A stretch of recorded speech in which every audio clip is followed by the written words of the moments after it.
Speed न्यूजच्या सगळ्या दर्शकांचं मी स्वागत करतो। मित्रांनो, अनेक मुलाखती होत आहेत, प्रमुख नेत्यांच्या मुलाखती होत आहेत। आता विधानसभा निवडणूक 2024 काटोल नरखेड मतदारसंघाच्या निवडणुकीमध्ये आता चुरस निर्माण झालेली आहे आणि या संदर्भात आपण अनेक नेत्यांसोबत मुलाखत घेऊया। भारतीय नागपूर जिल्ह्याचे महामंत्री तसेच बाजार समितीचे संचालक व माजी सभापती दिनेशजी ठाकरे आणि दुसरा परिचय म्हणजे ज्यांनी चरणसिंग ठाकूर यांची प्रचाराची धुरा सक्षमपणे सांभाळली आहेत। मी सगळ्यात आधी स्वागत करतो। धन्यवाद। मित्रांनो, या निवडणुकीमध्ये आपण म्हणतो की महाराष्ट्र आधीसारखा उरला नाही, राजकीय महाराष्ट्र आधीसारखा उरला नाही। कोणी म्हणते की महाराष्ट्राचा बिहार झाला, मी म्हणतो की महाराष्ट्राचा बिहार नाही परंतु त्यापेक्षाही गढूळ वातावरण या महाराष्ट्रात निर्माण झालं आणि अशातच निवडणुका लागल्या। या निवडणुका संदर्भात चर्चा आपण करूया। सगळ्यात आधी माझा प्रश्न असेल की मागच्या वेळेला तुमचा उमेदवार पराभूत झाला होता, आता कसं वातावरण आहे आणि त्या पराजयातून काय शिकले तुम्ही? मागच्या वेळेस सगळ्यात महत्त्वाचं म्हणजे असं झालं होतं की मागच्या वेळेस तेवढी पार्टी संघटनेची यंत्रणा नव्हती आणि अगदी वेळेवर म्हणजे 12 वाजता चरण भाऊंना तिकीट दिल्या गेली होती।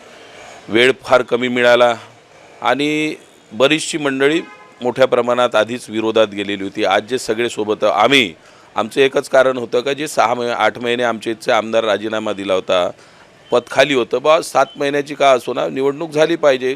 गोरगरीब कोणी आमदार झाला असता तर त्यावेळेस ते निवडणुकीच्या याच्यात सुप्रीमपर्यंत आम्ही गेलो का कोणीही त्याच्यात आमदार झाला पाहिजे। संदीप सरोदेंनी त्यावेळेस हे टाकली होती। त्यानंतर निवडणूक नाही झाली, 7-8 महिने आमदार नाही, त्याच्यानंतर पहिले हे नाही, मग तो दिनेश टुले माझे मित्र होते म्हणून आम्ही त्या वेळेस चरण भाऊंच्या सोबत नव्हतो। आज जी हे सगळी मंडळी आहे ही सोबत नव्हती, अनेकशे मोठे मोठे नेते नव्हते आणि गावागावामध्ये भारतीय जनता पार्टीचं त्यावेळेस बूथ लेवलचं 50 प्रमुखांचं संघटन सक्षम नव्हतं। ते एक मोठा फटका होता आणि विरोधकांनी 2 मुद्दे खूप हायलाईट केले होते आणि त्यावेळेस लोकांना काउंटर करण्यासाठी असा दुसरा कोणी वक्ता राहिला नव्हता की त्यांचे मुद्दे खोडून काढू। वेळ कमी असल्यामुळे सभा कमी झाल्या तर नेहमी जो मुद्दा चालते का बा हे चोर आहे, डाकू आहे, गुंडे आहे आणि एक लग्नाचा मुद्दा प्रभावीपणे विरोधकांकडून आला होता। वास्तविक पाहता लग्नामध्ये अतिशय सक्षम भूमिका त्यांनी घेतली का एक विधवा असलेली मुलगी का जिचे वडील आज 70 वर्षाचे आहे ती त्यांच्यासोबत लग्न करून या महाराष्ट्राची जी परंपरा आहे तिला आधार दिला आणि एक जीवनाचा साध्य म्हणून भाऊरावजी पाटील गोतमार यांची कुणबी समाजाच्या मुलीसोबत लग्न केलं आणि चांगल्या पद्धतीनं दोघांचा संसार चालू आहे। मागच्या वातावरणात आणि या वातावरणात तुम्ही फरक सांगितला, परंतु लोकसभेचं जे चित्र आपण बघितलं या सगळ्या वातावरणात परत एकदा महायुती टिकेल का?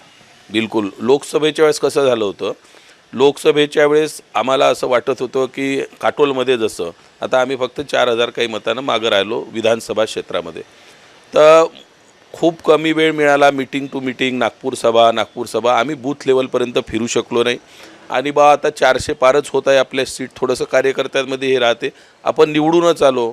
राम मंदिरचा मुद्दा प्रभावीपणे होता पण विरोधकांनी 2च मुद्दे हायलाईट केले होते, एक संविधान बचाव आणि संविधान बदलणार आहे। त्याबद्दलच्या 2 भूमिका 2 समाजाला मोठ्या प्रमाणात त्यांनी घराघरात जाऊन पटवून दिल्या आणि त्या खोट्या अफवांमुळे थोडासा आमच्यावर तो सेटबॅक बसला। भारतीय जनता पक्षातर्फे प्रचंड प्रमाणात जाहिरात होत्या लाडक्या बहिणीची, असं नाही वाटत की लाडकी बहीण योजना म्हणजे हे अधिकृत दिलेला पैसा आहे, जनतेला वाटलेला पैसा आहे, निवडणुकीत आतमधून पैसा वाटला जाते आणि हा वरून वाटला चालला, असं वाटत नाही तुम्हाला? बिलकुल नाही। हे चित्र का उभं झालं, जेव्हा मोदीजींनी या देशामध्ये संपूर्ण वातावरण सर्वसमावेशक असलं पाहिजे हे चित्र पाहिलं, महाराष्ट्रापेक्षा आपल्या आधी ही योजना मध्य प्रदेशचे शिवराज सिंग चौहान यांनी लागू केली। त्या ठिकाणी लाडली लक्ष्मी आणि लाडली बहिणा म्हणून ही योजना आहे। त्या ठिकाणच्या महिलांना वर्षाला 15,000 रुपये जे मिळाले त्यातून जो सर्वे झाला की त्यांनी आपल्या मुलाबाळाच्या शिक्षणावर तो खर्च केला, त्यांच्या आर्थिक विकासात भर पडली आणि कुठल्या महिलेला कुठलाही आधार नाही. आता एखादी महिला रोजमजुरीला जाऊ शकत नाही, कुठलं काम करू शकत नाही, पण तिच्याजवळ जर वर्षाला 15,000 आले, महिन्याला 1,500 रुपये आले, तर ती आपला जो काही छोटे मोठे खर्च आहे. आता बघा, या लाडक्या बहिणीचा अध्यक्ष मी आहे या विधानसभेच्या. आमच्याजवळ 90,000 अर्ज आले. आम्ही हे नाही बघितलं का हा विरोधकाचा आहे का हा कोणाचा आहे. जेवढे ऑफलाईन ऑनलाईन अर्ज आले सगळे अधिकाऱ्यांना सांगितलं पास झाले पाहिजे. याचं म्हणजे चित्र असं झालं की या 3 महिन्याचे 7,500 रुपये आपल्याला ॲडव्हान्समध्ये इथं आले. आता प्रत्येक लाडक्या बहिणीच्या खात्यावर जर 7.5 पकडले, गुणीला 1 लाख, तर 75 कोटी रुपये या विधानसभेत इनडायरेक्टली स्वरूपात आले. तर ज्यामुळं इथला किराणा दुकानदार असेल, व्यापारी असेल, शेतकरी असेल, धान्य विक्रेता असेल, तो पैसा पूर्ण मार्केटमध्ये फिरला. म्हणजे एखाद्या विकासापेक्षा प्रत्येकाच्या घरात काही ना काही निधी गेला आणि त्यामुळे थोडीशी मार्केटची आणि याची हे चांगली हे झाली. आणि करोडो रुपये खाल्ले आहे 70 वर्षात या काँग्रेस राष्ट्रवादीवाल्यानं.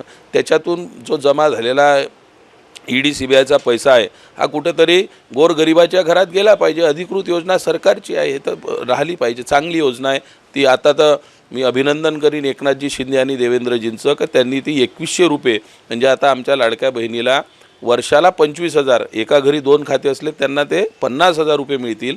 तर आता मला सांगा, या 50,000 रुपयात तिचं लहान बाळ असेल, लहान मुलगी असेल, तर तिच्या शिक्षणाचा तिच्या डोक्यातून म्हणजे एक चांगला सक्षम भारताचा नागरिक ते घडू शकते.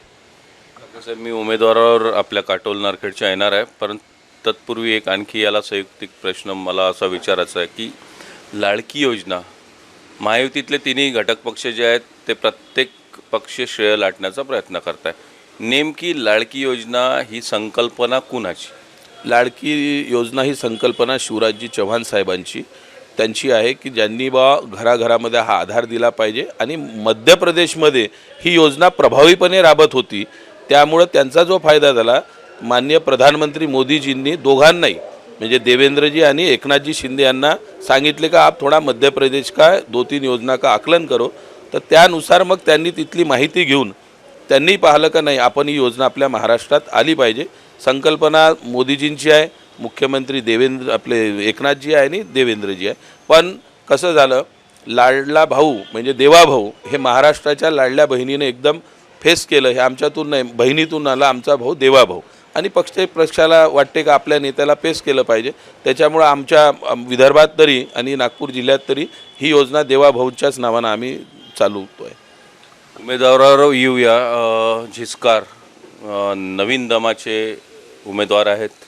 राहुल देशमुख हे अनेक वर्षापासून ज्यांची आपण म्हणतो की पक्षनिष्ठ असलेला व्यक्ती आहे आणि एक वेगळं इमेज त्यांची या मतदारसंघात आहे. हे 2 तरुण. त्याच्यानंतर महत्त्वाचा विषय येतो आता की एक बलाढ्य जो तुमच्या विरोधात नेहमी असायचे अनिल देशमुख, ते आता आहे नाही. सलील देशमुखचा तुम्ही अभिमन्यू करणार का? अभिमन्यू तर नाही म्हणू आपण, परंतु राजकीय पराभव जय पराजय हा राजकारणात होत असते. जो त्याचा कामाचा पायंडा आहे, त्यांनी केलेलं काम, त्यांच्याकडून असलेल्या अपेक्षा हे जनतेला निश्चित माहीत असते. या निवडणुकीत काय झालं, एकदम अनिल बाबूंनी स्वतः माघार घेऊन त्यांना आपल्या स्वतःच्या मुलाला उभं केल्यामुळं काय कारण वाटतं तुम्हाला? मला ते सुद्धा म्हणजे होते सक्षम आहे, ते आता पण उभे राहू शकत होते. मला असं कारण वाटते की त्यांना वाटलं असेल की बा आता मी तर माझ्या समोरच माझ्या मुलाला प्रोजेक्ट केलं पाहिजे, किंवा आमच्या माहितीप्रमाणे त्यांच्या मुलाची आणि आईची फार इच्छा होती की बा तो उभा राहिला पाहिजे. असो, तेव्हा त्यांच्या घरातला प्रश्न आहे, आम्ही त्याच्यावर कोणाला उमेदवारी द्यायची. परंतु माझ्या मते जर उमेदवारी द्यायची होती तर त्यांच्यासोबत घटक पक्षाचे राहुल भाऊ होते, ज्यांनी मागच्या वेळेस फार त्यांना मदत केलेली होती. किंवा त्यांच्यासमोर चंदूभाऊ चिखलेसारखे जिल्हा परिषदचे उपाध्यक्ष होते. अरेच मंडळी राजकीयदृष्ट्या ज्यांना परिपक्व अनुभव आहे, ज्यांनी 30-40 वर्ष समाजामध्ये राजकारणामध्ये घालवली आहे, अशा जर एखाद्या चांगल्या व्यक्तीला तिकीट दिली असती तर अजून आनंद झाला असता का ही घराणेशाहीला तोड बसून. आता कसं झालं, मी नाही तर माझा मुलगा नाही मग माझा नातू. आता हे जी 50 वर्षाची परंपरा आता निश्चितच आमच्या मतदारसंघामध्ये हे आहे का बा हे घराणेशाही कुठंतरी संपली पाहिजे. यासाठी एक सतरंजी संघटनासुद्धा उभी झाली होती. त्यांच्यातलेही राजूभाऊ हरणे यांच्यात घटक पक्षातले उद्धव सेनेचे नेते होते. यांना जर वाटलं असतं की त्यांनाही देऊ शकत होते, परंतु यांनी तसं न करता स्वतःला दिली. आणि याज्ञवल्काचा काही विषय नाही, मी त्याचं अभिनंदनच करीन. नवीन दमाचा पोरगा आहे, त्यालाही वाटते वडील म्हणजे डॉक्टर जिचकार साहेबांचं आमच्या मतदारसंघात फार चांगलं नाव आहे, त्यांचं काम आहे. आणि त्यानुसार ते गेल्यानंतर जवळजवळ 10 वर्षाचा त्यांच्या घरी बॅकलॉग झाला आणि त्यालाही कोणीतरी लोकांनी म्हटलं असेल स्वतःची एक उमेदवारी पेश करणं, नवीन लोकांपर्यंत जाणं, अनुभव घेणं मतदारसंघात. आता जनतेवर आहे ते, त्यांना किती प्रमाणे ते हे करू शकतात. पण मी आणि ते काँग्रेसचे एक जुनं काँग्रेसचं घर आहे, काँग्रेसनं त्यांनाही निष्कासित केलं. वास्तविक पाहता तर असं वाटलं असतं यांना, राष्ट्रवादी आणि काँग्रेसची युती होती तर ते याज्ञवल्कलाही इथं उमेदवारी देऊ शकत होते काँग्रेस पक्षाच्या भरोशावर. पण तसं न करता अनिल बाबूंनी याला उमेदवारी दिली, सलीलला. तर माझं इतकंच म्हणणं आहे की एक जिल्हा परिषद सदस्य म्हणून फक्त 5 वर्ष झालेल्या कारकिर्दीत इतका अनुभव नसलेला व्यक्ती उमेदवार झाल्यामुळं त्यांच्या विरोधात जी व्यक्ती उभी आहे, चरण सिंग म्हणजे असं नाही का बा अतिवेगळं, पण त्या माणसाला जिल्हा परिषदचा उपाध्यक्ष, पंचायत समितीचं सभापतीपद, बाजार समितीचे संचालक, आता विद्यमान सभापती, काटोलसारख्या नगरपालिकेचं 15 ते 20 वर्ष प्रशासक काळ, APMC, पणन, अशा विविध याच्यात त्यांना ज्या ज्या जबाबदाऱ्या मिळाली, मायबाईचं संस्थान, पर्यटन मंडळ. म्हणजे गडकरी साहेब नेहमी आपल्या सभेतून म्हणतात का खासदार आमदार मंत्र्यांना सांगतात का कुणाला जर कोणती योजनाची माहिती घ्यायची असेल तुम्ही काटोलला जा आणि चरण सिंगांना भेटा. आणि यावेळेस साधं त्यांच्याकडे DPDCचं पद आलं. ही निवडणूक आमच्यासाठी सोपी का झाली? पहिल्यांदा भारतीय जनता पक्षाच्या 90 ग्रामपंचायता निवडून आल्या, ज्याच्यामध्ये आम्ही स्वतः सभांना गेलो, लोकांना सांगितलं का आमची जर ग्रामपंचायत निवडून दिली तुम्हाला 25 लक्ष देऊ, तुम्ही कुठल्याही ग्रामपंचायतचे आमच्या जाऊन इंटरव्ह्यू द्या. चरण भाऊनी प्रत्येकाला 50 लाख, 30 लाख, 1 कोटी ह्या 4 महिन्यात आले. जर एक साधा DPDCचा सदस्य एवढा निधी आणू शकतो, एवढा निधी अनिल भाऊंनी आपल्या जीवनात कधी आणला नाही. 300 पांधन रस्ते आम्ही केले आणि त्यामुळं प्रचंड प्रमाणात ग्रामीणचे जे निवडणूक कोणाच्या भरोशावर असते, तुमच्यासोबत सरपंच किती आहे, तुमच्यासोबत सदस्य किती आहे, जिल्हा परिषदेचे सदस्य किती आहे, आज आम्ही यामध्ये सक्षम आहोत. आणि तो सगळ्यांचा पाठिंबा चरण भाऊला आहे. तुम्ही तुमच्या ज्या प्लस पॉईंट आहेत हे सांगितले, काही असं वाटतं का की इथे आपला मायनस पॉईंट आहे आणि त्याच्यावर वर्क केलं पाहिजे? मायनस पॉईंट तर राहत नाही. आता कसं आहे, गटतट आमच्यासोबत खूप मोठ्या प्रमाणात जुळले. राजकीय याच्यामध्ये का राहते की हाही माझ्यासोबत आला, तोही माझ्यासोबत आला, तर एक गट थोडासा नाराज होते का नाही बा मग याला श्रेय जाईल, त्याला श्रेय जाईल. आता आमच्यासोबत तसं म्हटलं तर सगळ्याच पक्षातले लोक आल्यासारखे आले. जेही लोक राष्ट्रवादीत नाराज आहे त्यांनाही वाटते की बा आता 30 वर्ष अनिल भाऊची सेवा केली, आता मुलाची कशी करणार, तेही आमच्यामध्ये येऊन राहिले. काँग्रेसचे बरेच लोक येत आहे, परिपूर्ण सतरंजी संघटना म्हणजे याच्यात विविध पक्षाचे लोक होते तेही आले. त्यांच्यामुळं थोडासा आमचा भारतीय जनता पार्टीचा बूथ प्रमुख किंवा तिथला शाखा प्रमुख थोडा दुखावतो. तर आमचं त्याच्यावर अंडर कंट्रोल मॅनेज चालू आहे. आणि यावेळेस जातीयवादाचा जो नेहमी फटका राहत होता, मागच्या वेळेस कुणबी फॅक्टर मोठ्या प्रमाणात यांनी चालवला विरोधकांनी, म्हणजे अनिल भाऊनी. पण यावेळेस तुम्हाला सांगतो बहुसंख्य सगळे काम करणारे कुणबी समाजाचे, आमच्यासारखे असेल, समीरजी असेल, सगळी मंडळी ही सगळीची सगळी एकदम ताकदीनं कारण की आम्ही कधी जातपात पाहिली नाही, आम्ही पाहिला आपल्या गावाचा विकास आणि कामं. आम्ही विकासासाठी चरण भाऊच्या सोबत आहोत. मायनस पॉईंट हाच होता का आमच्यामध्ये शेवटपर्यंत ही जर एकी राहिली, याचा जे डॅमेज कंट्रोल आपण त्याला म्हणतो आपल्यातलं, ते करत राहिलं, ही निवडणूक अतिशय सोपी जाईल. समोर तुमच्या प्रमुख 3 उमेदवार आहेत. यामध्ये तुम्ही कुठल्या उमेदवाराला तुमच्या स्पर्धेमध्ये पाहता? आज कसं आहे, आज मी हे निश्चित सांगू शकत नाही. कारण की आता जी चित्र आहे, आमचा सगळा फोकस आहे की जे आतापर्यंत सत्तेत होते अनिल भाऊ, त्यांचा चिरंजीव आहे सलीलजी, यांच्यावर सगळं आमचं हे आहे का भाई यांनी काही केलं नाहीत, मुलगा काय करेल. बाकी आता राहुल भाऊ तर कधी विचारे, त्यांना काही आमदारकी मिळाली नाही. प्रत्येकाच्या पक्षाची इच्छा आहे, त्यांनाही वाटलं का तुम्ही तुमच्यासोबत असताना मी का नाही राहिलं पाहिजे. जिचकारांनाही वाटते का मी का नाही राहिलं पाहिजे. म्हणून आता जशी जशी वेळ समोर येईल, हे चित्र 15 तारखेनंतर स्पष्ट होईल. पण हे निश्चितच मी सांगू शकतो का बा असं तिहेरी फाईटमध्ये कोण फाईटमध्ये हे सांगता येत नाही, निश्चित नाही सांगता येत. ठाकरे साहेब, तुमचे आणखी इंटरव्ह्यू होतीलच वेळोवेळी. या मुलाखतीच्या माध्यमातून तुम्ही तुमचे मतदार असतील, तुमचे स्नेही असतील, पक्षाचे कार्यकर्ते असतील, काय संदेश देऊ इच्छिता? मी सगळ्यांना आमच्या आता ह्या जाहीर सभा आहे, आमच्या ज्या पार्टी मिटिंग असतात त्याच्यात एकच सांगतो का ही निवडणूक आपण एक विकासाचं पर्व म्हणून मानत आहोत. देवेंद्रजी आणि नरेंद्रजी ही जोडी, नरेंद्रजी मोदी तर प्रधानमंत्री झाले ते 5 वर्ष, कारण की शेवट हा पैसा जो येतो राज्यामध्ये हा केंद्र सरकारच्या योजना आहे. चरण भाऊला याचा परिपूर्ण अभ्यास आहे. एक आमदार म्हणून दिल्लीतल्या सगळ्या योजना, मुंबईतल्या सगळ्या योजना आणून जो विकासात्मक बॅकलॉग भरून काढायचा आहे. जी ओरड होती आमच्या लोकांची का तळे साफ होत नाही, तळे नाही, सिंचनाच्या सोयी नाही, गावागावात पांधन रस्ते नाही, पांधन रस्त्याचे डांबरी रस्ते नाही, मुलांच्या चांगल्या व्यायामशाळा नाही, शिक्षणाच्या सोयी नाही, बस नाही. तर ह्या सगळ्या सोयी पूर्ण करण्यासाठी चरणभाऊंना आमदार यावेळी करण्यासाठी सगळ्यांनी ताकदीनं पुढं व्हावं हाच आमचा सगळ्यांना संदेश आहे. आणि एक आमदार म्हणून त्यांचं जे कार्य या भागात होईल निश्चितच येणाऱ्या पिढ्या ते लक्षात ठेवेल. आणि हे जनतेला आता माहीत झालं आहे, ही निवडणूक आता विकासात्मक दृष्टिकोनातून चरणभाऊच्या कमळचं निश्चितच 20 तारखेला बटन दाबणार आहे, हेच मी त्यांना सांगू इच्छितो. तुम्हाला पूर्ण विश्वास आहे की या वेळेला देशमुख हे नाव काटोल नरखेड विधानसभामध्ये नसेल, सभागृहात देशमुख नावाची व्यक्ती इथनं जाणार नाही? एकदम बरोबर.